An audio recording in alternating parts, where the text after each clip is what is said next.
Hey guys, welcome back to a new video. So we're gonna pick up where we left off on the last video, and if you all have not seen that yet, make sure to check it out. I'll put a link to that video up here. We are going to, again, tackle the two body spots. What are you doing?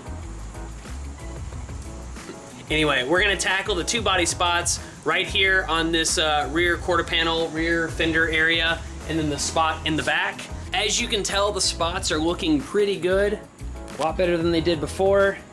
And this spot back here is almost there. It's really smooth. Got a little bit of pitting that I need to take care of up here. But other than that, I think this body line has finally worked its way back out, which is awesome. And I've actually got a little bit to do over there. Everything looks pretty good, but we still got quite a bit to go. But let's go ahead and jump back into it and get those spots finished.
Alright guys, so I've been out here in the garage for quite some time. It's pretty much dark outside now.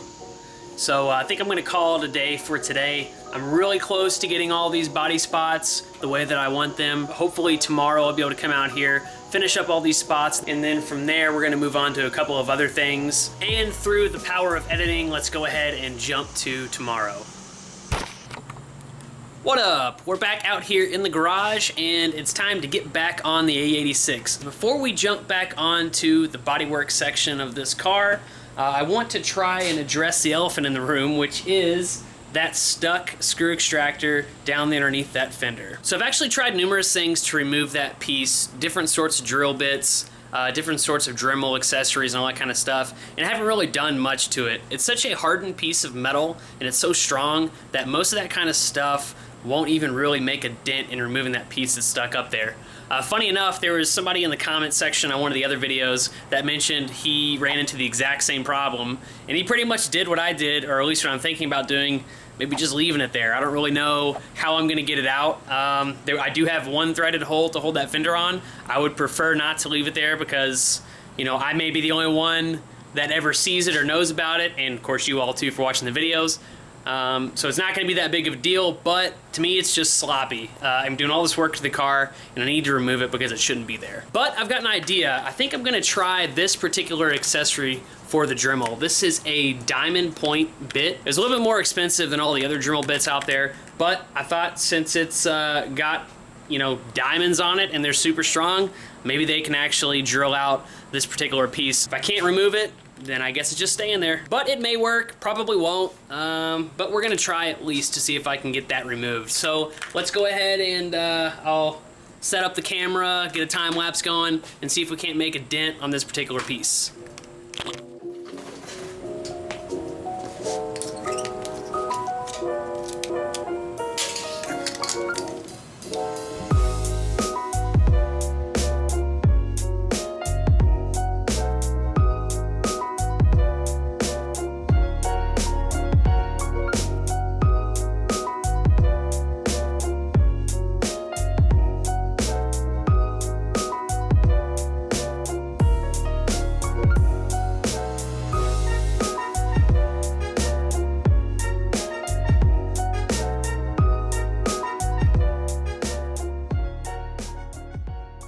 Don't know how clear you all can pick that up, but it's definitely putting a dent in that screw extractor piece that's in there. Let's see if I can get a close up on it.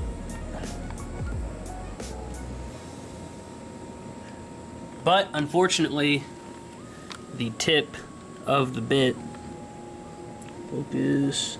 Unfortunately, the tip of the bit doesn't have any more diamond little pieces on it, so it's not cutting into the bolt anymore. But I think if I have a couple more of those bits, we might actually be able to remove that piece. So I'm gonna run to Home Depot, buy probably 2 more bits, and then we'll get back on this portion of the project and see if we can't get that screw extractor removed. All right guys, we're back from Home Depot and I've got 2 more of the bits. If anybody was wondering, they're about $7.25 or something like that per bit. So yeah, that's all I'm gonna spend on this. So hopefully these 2 will actually finish removing that screw extractor.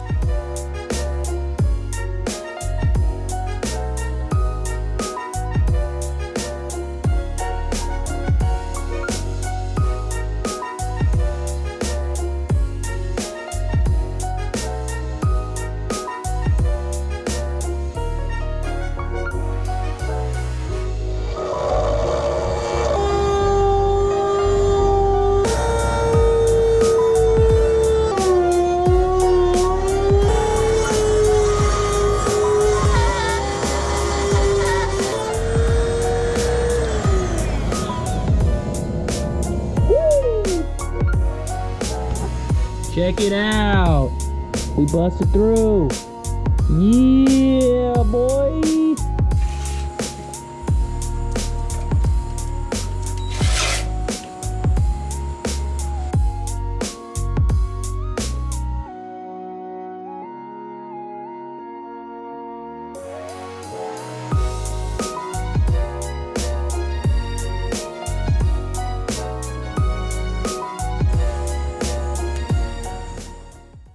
Alright guys, so I'm proud to report the Dremel with the little diamond bit tip actually will drill through those screw extractors that get stuck. I was kind of skeptical at first. I really didn't think it was going to work. I did end up buying, well, I had bought 2 additional ones, only ended up using this one and it's still good. So it'll take a while, but if you're patient enough, that method will work. So we'll get back to that here in just a second. I gotta be an adult and go mow the grass because our grass is super ridiculously long. So I'll be back out here in the garage in just a couple minutes.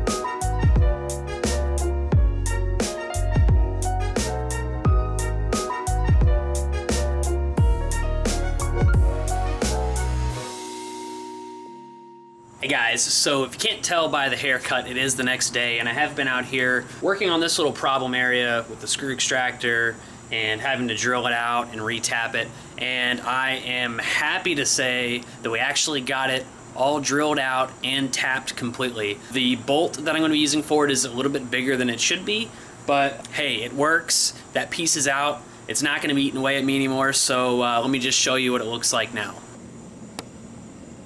So I don't know if you can see, but there are threads inside that hole, which is awesome. Again, this bolt is going to be a lot bigger than it originally was in comparison to the other side, which actually I think that smaller hole I'm going to try to retap because I don't think I did it quite right.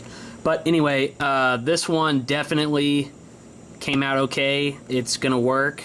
The hole is not too big. As you can tell, it's going to be a perfect size to get this fender all nice and flush where it needs to be.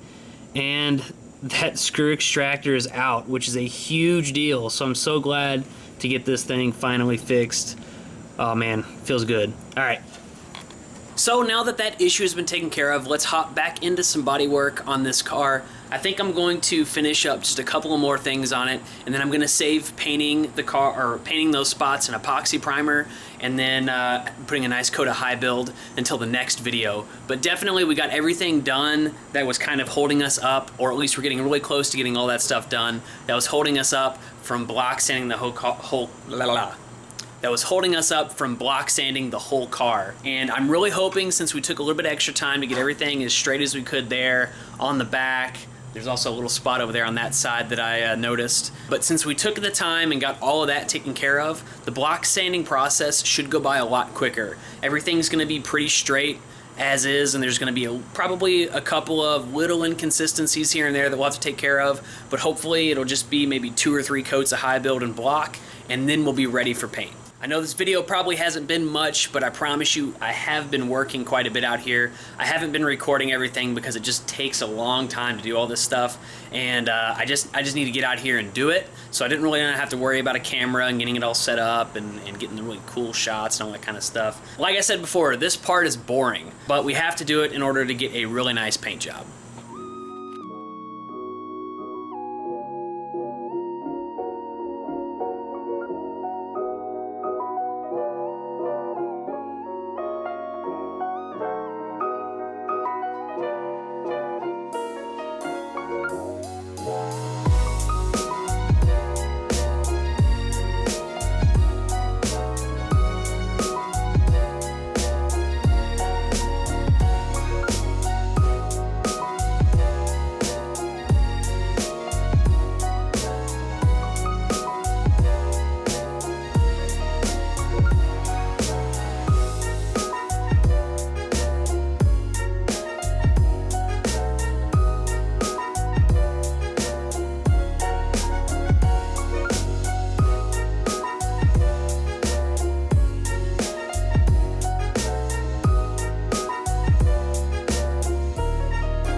Well guys, that's it for this video. I hope you all enjoyed it, and for those who are still here, thanks for sticking around. This is actually the day before I post this video, and I was downstairs editing this video that you're watching right now, and I just could not find an ending that I liked. So for those who stayed around this long, I'm actually going to take the drift trike out for a quick drift session, and I'm gonna try to hook my GoPro up to the back, and hopefully we'll get some pretty decent shots of it sliding around and drifting, you know, while this thing doesn't.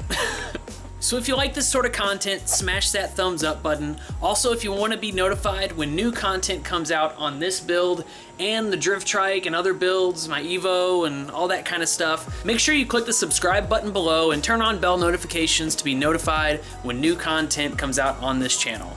And this goes without saying, thanks to all of you all who watch these videos and support the channel. I really appreciate it. Stay tuned for more AE86 content, and until next time, I'll see you later.